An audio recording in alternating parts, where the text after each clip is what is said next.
Soy Jonathan, soy el autor de coleccionismo21.com y en este vídeo vamos a ver cómo utilizar una hoja de cálculo para catalogar nuestra colección de monedas. El objetivo es poder llevar un registro exacto y minucioso de nuestra colección, pero que a la vez sea cómodo y sencillo. Empecemos. Antes de empezar a modificar la hoja de cálculo que nos ofrece el LibreOffice, tenemos que responder a la siguiente pregunta.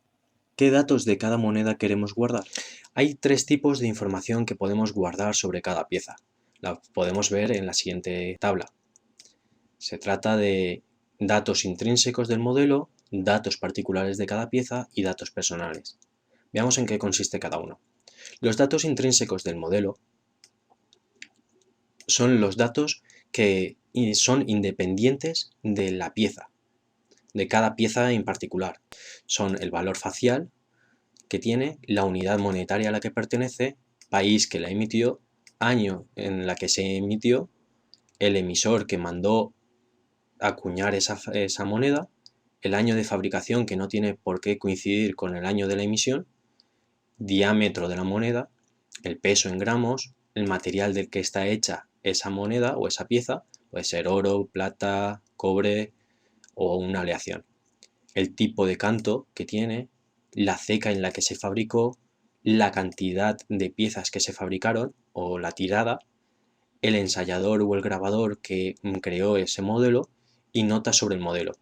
Aquí en notas podemos guardar información sobre leyes que tengan que ver con esa moneda, descripción de algún dato iconográfico que contenga esa pieza, detalles de por qué ese diseño, de qué impacto tuvo en la sociedad de aquel momento ver una moneda de esas características, etc. Después están los datos particulares de cada pieza. Estos datos dependen exclusivamente y solo de la pieza en concreto que estamos catalogando, y podría ser datos como su conservación, sus imágenes o una pequeña descripción sobre su patina o los daños que pueda tener, como golpes, rayas o cualquier otra característica que la haga realmente única. Después están los datos personales.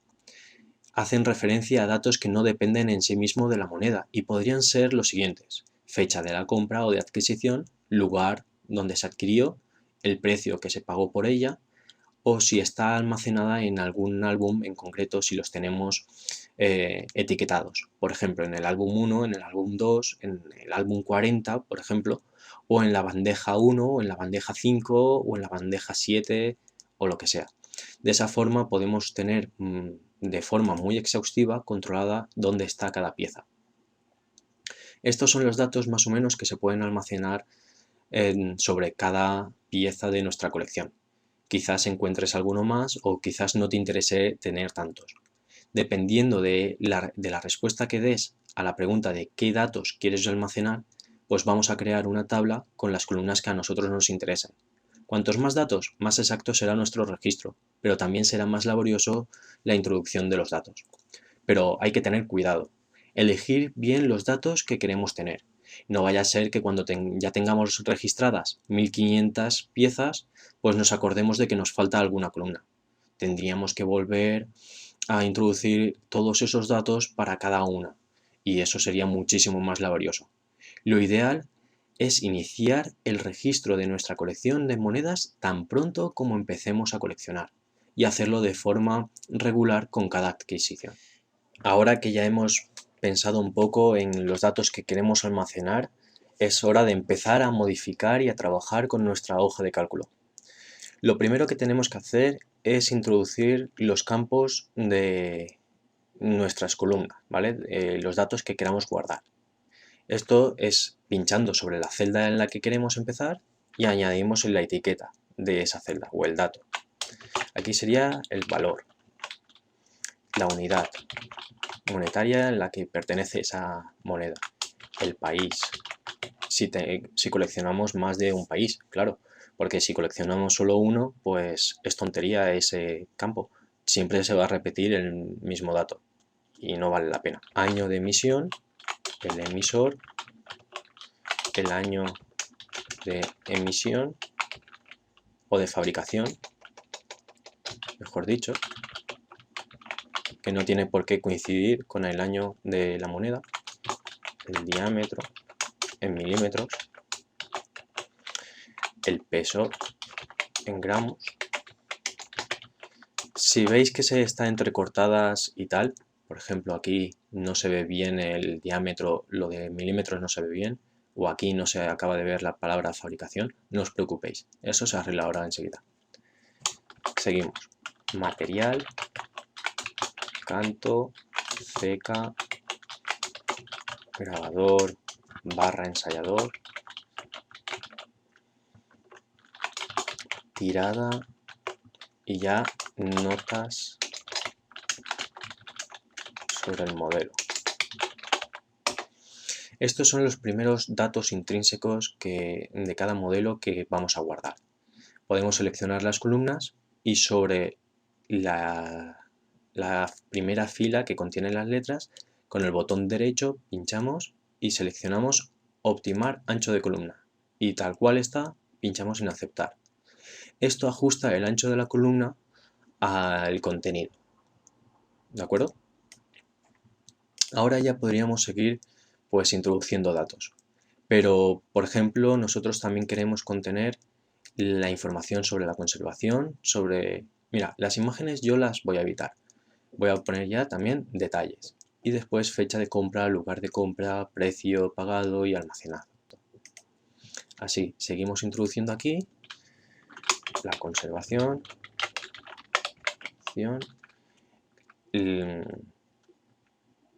detalles, la fecha de adquisición. Después vamos a lugar, adquisición y precio pagado por ella, precio. Y después, a ver, vamos a añadir, sí, almacenado. ¿En qué sitio está almacenado?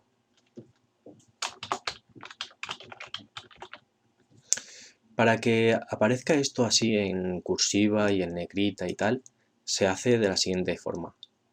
Ya que va a ser toda la primera fila, pues selecciono la fila, ¿vale?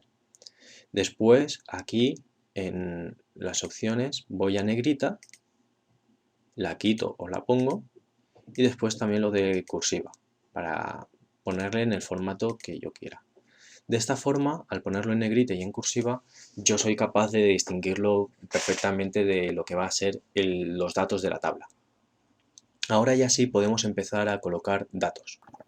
Hemos introducido aquí un par de monedas inventadas totalmente para mostrar cómo mejorar esta hoja de cálculo y así evitar la introducción de datos erróneos. Lo primero que podemos hacer es verificar o hacer que en una columna solo pueda haber un tipo de datos. Es decir, por ejemplo, en esta columna de valor podemos seleccionarla. Si vamos a datos, a validez y seleccionamos el tipo de dato que va a haber, ya no se podrá introducir ningún otro tipo que no sea el correcto. Por ejemplo, en esta de valor puede haber números enteros o decimales. Ya que puede haber fracciones de moneda, por ejemplo céntimos, pues utilizamos decimal. ¿Permitimos celdas en blanco? No, ya que siempre va a haber un valor ahí que defina la moneda. Después indicamos que es mayor que 0, ya que no van a haber monedas con valor negativo.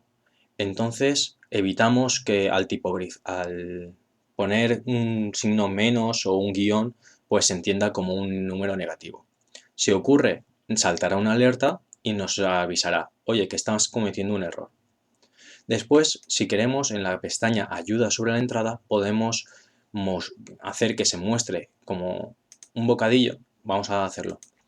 Tipo de error, ayuda, título, introducir el valor facial. Aquí en ayuda podemos decir introducir un valor numérico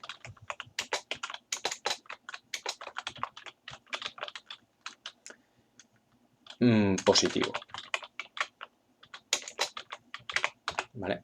Después, en la pestaña de error, podemos hacer que se muestre cada vez que se cometa algún error.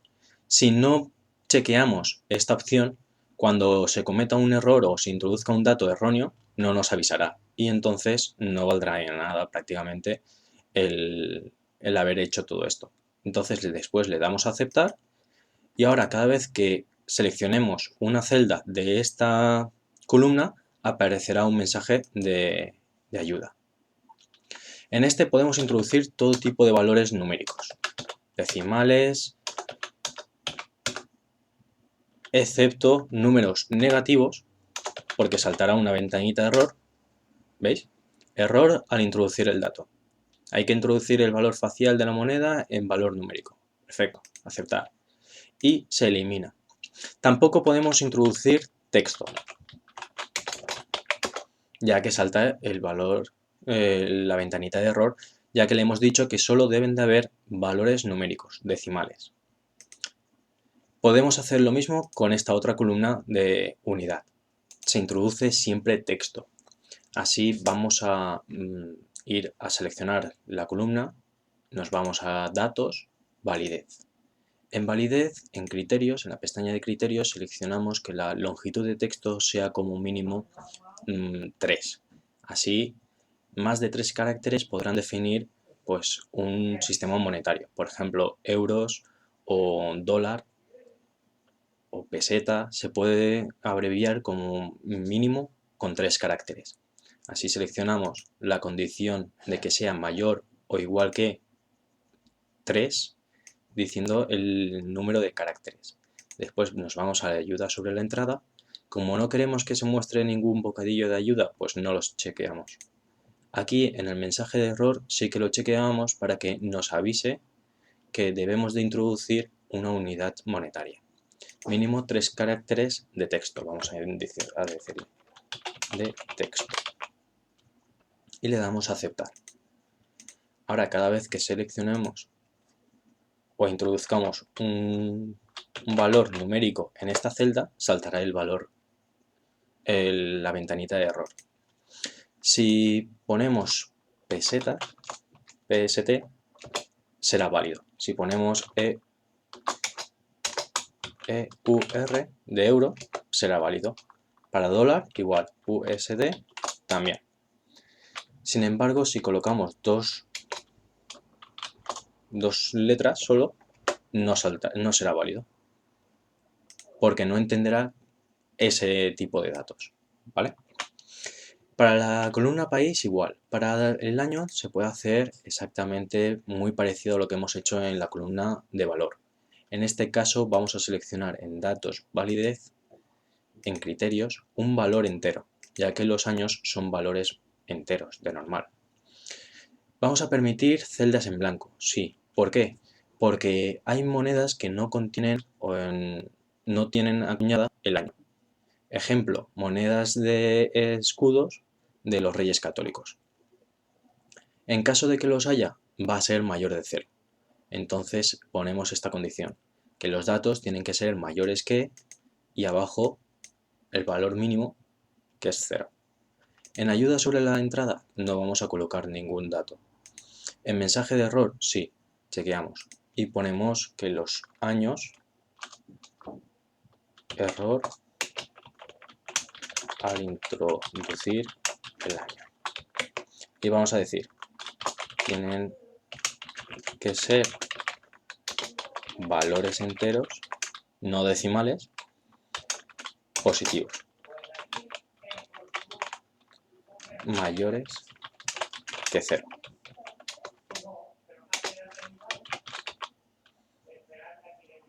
Y le damos a aceptar. Así, aquí podemos introducir cualquier tipo de año.